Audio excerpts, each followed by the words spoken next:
Hey everyone, my name is Jeremiah. This is my first YouTube video. I want to talk a little bit about prepping and what it means to me. Now when you watch the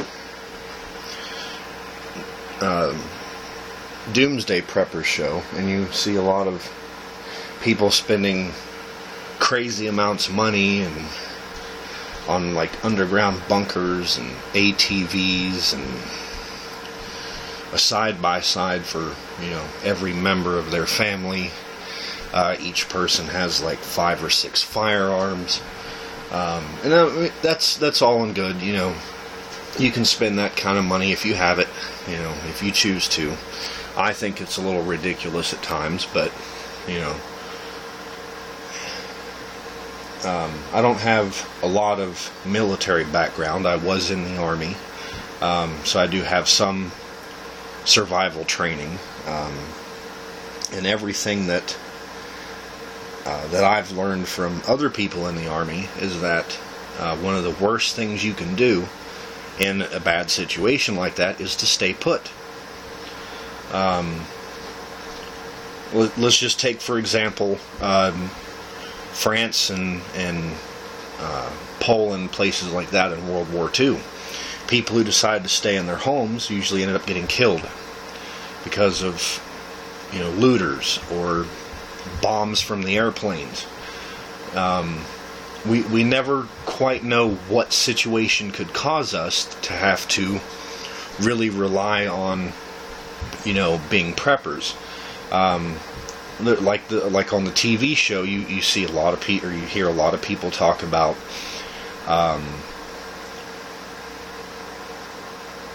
near-Earth objects, coronal mass ejections, economic collapse, nuclear attacks, stuff like nuclear attacks and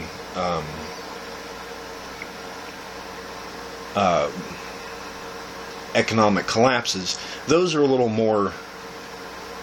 There's a higher chance of stuff like that happening. But even things like that don't happen very often.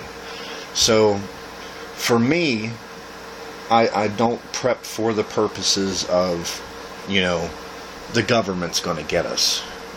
I'm not saying that none of that stuff is possible. All I'm saying is it's unlikely. So for me, I prep for purposes of things that are actually more likely to happen. For anybody in the eastern United States, especially like West Virginia, Ohio, parts of Pennsylvania, they had the big derecho or derecho, however you want to pronounce it, the big windstorm we had come through June of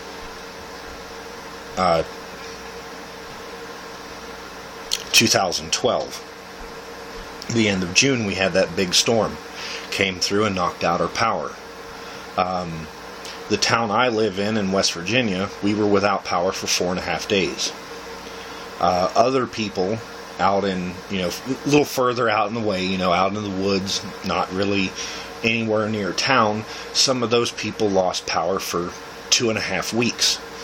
And in 2.5 weeks, of course, most of our grocery stores were open back up after just a couple of days.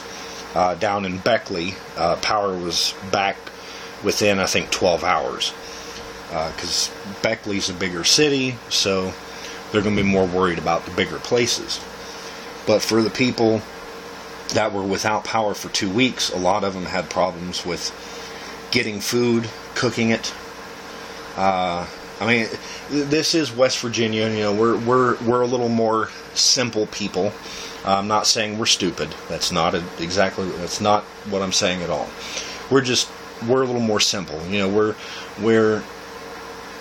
We take care of each other. We know how to survive in crappy situations because most of us, we're poor. We have to do the best that we can. So when we take a big downturn, it's not really that far for us to drop, because we're not very far up to begin with. But for me, you know, I like being prepared for if the power goes out, because that does happen quite often around here. You know, we're not far from the Great Lakes, so we get, you know, bad snowstorms every few years. Storms in the summer, they can get really bad, because again, we're getting all that excess moisture from the Great Lakes.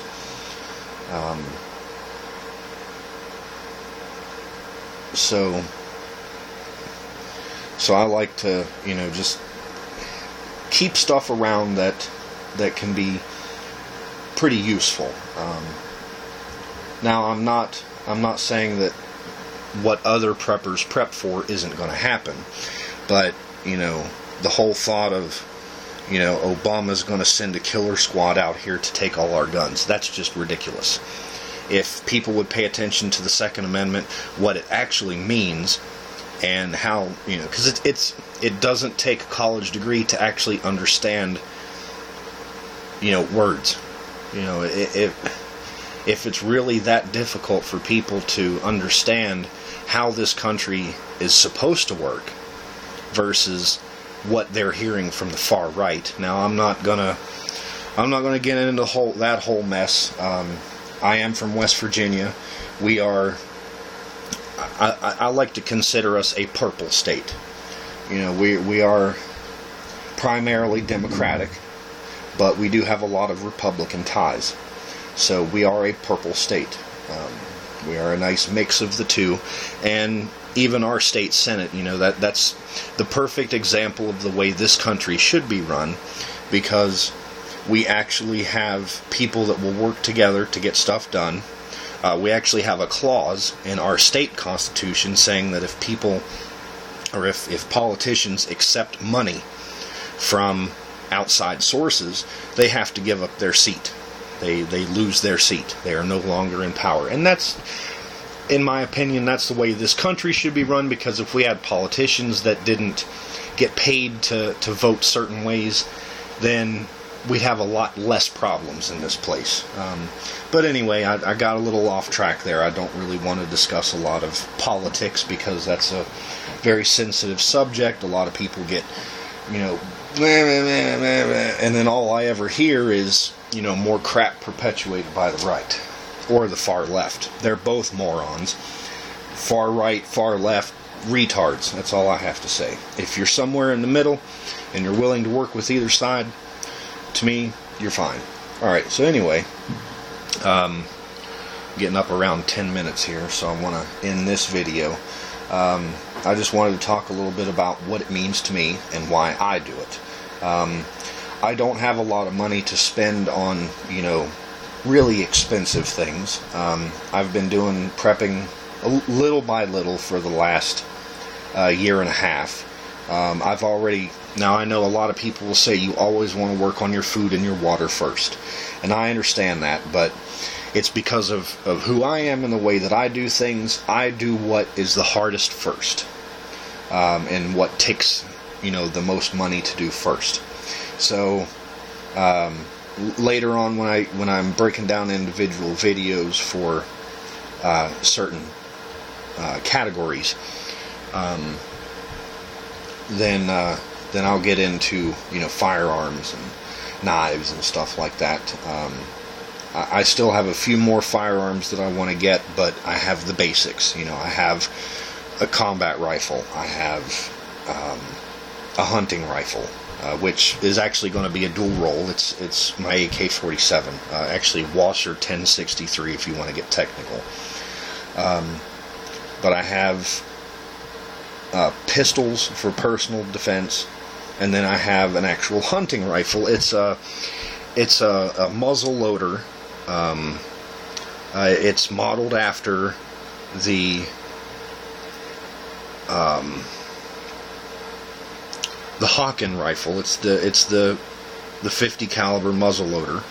It's the full size. It's the 30-inch barrel. It's the biggest one. It has a 1 in 66 twist, And the reason why I'm working more into the muzzle loader is because, you know, if there is an economic collapse and ammo is a lot harder to get a hold of, finding lead will not be that hard to do.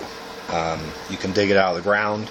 You could steal it off of parked cars. You know, the wheel weights would make perfect bullets.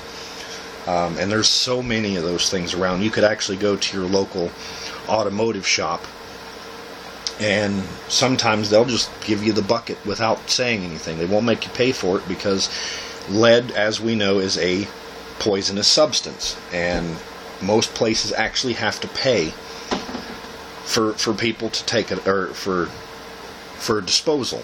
So if you just go in and you say, hey, you know, I'll take that bucket of wheel weights off of your hands for free, most of them will be like, sure, because we have to pay to get rid of it. So that, you know, that's a perfect thing there. And it, you know, it may not be magazine fed, you know, it may not hold 30, 40, or even 2 rounds for that matter.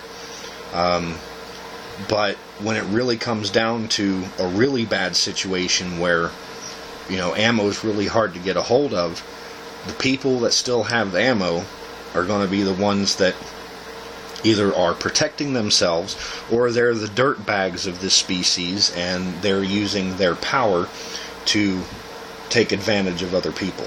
And, well, in that situation, I would just do the world a favor and put them down. But anyway, I'm going to go ahead and end this video here. It's 11 minutes and something. My next video, I'll be talking about some of the supplies I have in clothing. Alright, thank you.